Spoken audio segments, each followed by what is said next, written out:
Selamat datang di kelas Burima. Kali ini kita akan belajar tentang paragraf deduktif, induktif, dan campuran.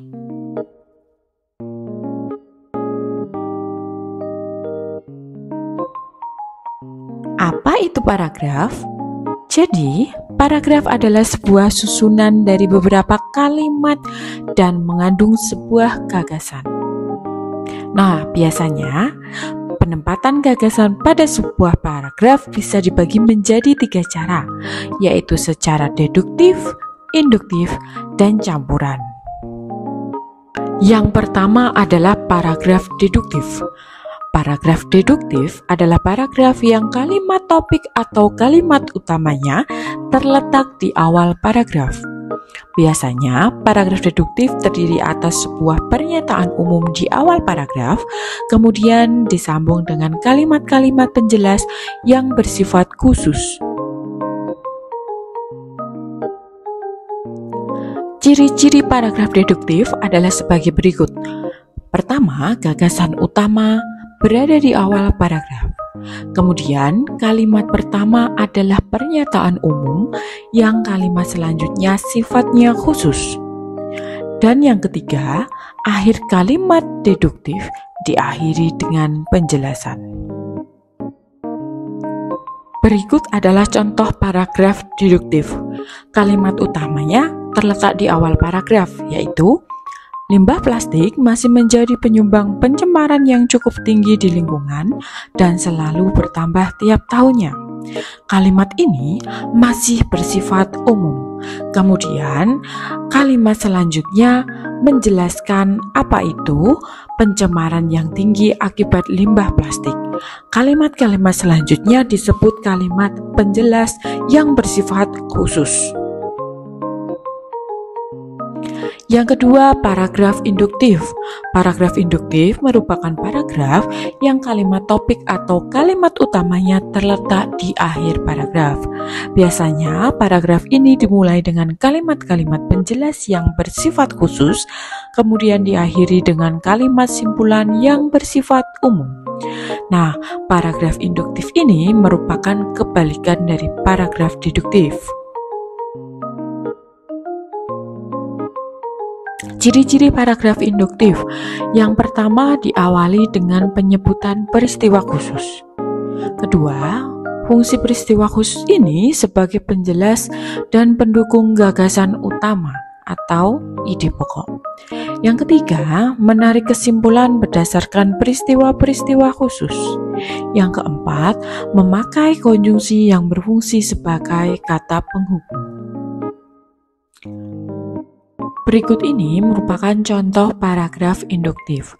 Paragraf induktif di sini menjelaskan mengenai musik yang memiliki efek positif pada kesehatan mental dan dapat menjadi salah satu cara sederhana untuk meningkatkan kesejahteraan secara keseluruhan. Kalimat utama dalam paragraf ini ada di akhir paragraf. Nah, dalam paragraf ini diawali dengan penjelasan-penjelasan mengenai alasan kenapa musik dapat memiliki efek positif pada kesehatan mental. Penjelasan-penjelasan ini bersifat khusus, kemudian ditutup dengan pernyataan yang bersifat umum pada akhir paragraf.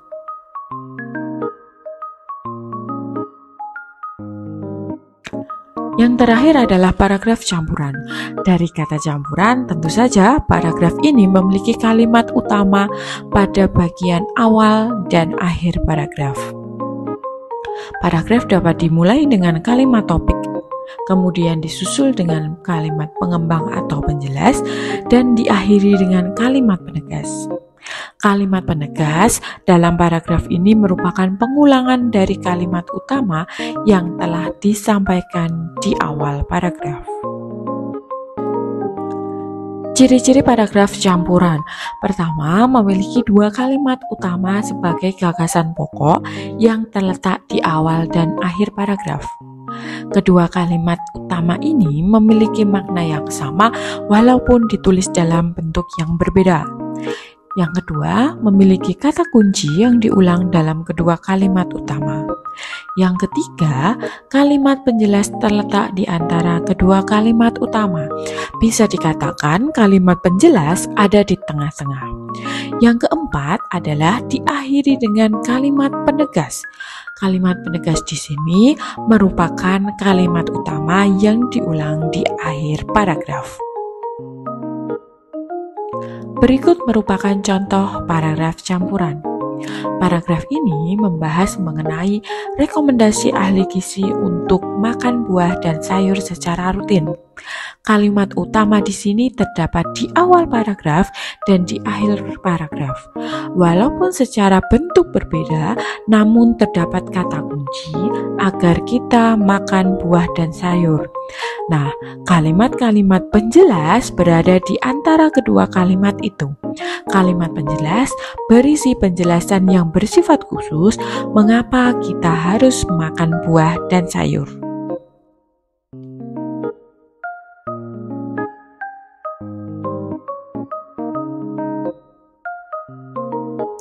Nah, itu tadi merupakan penjelasan mengenai paragraf deduktif, induktif, dan campuran. Semoga kalian semakin paham dan kita akan bertemu lagi pada pelajaran selanjutnya. Dah.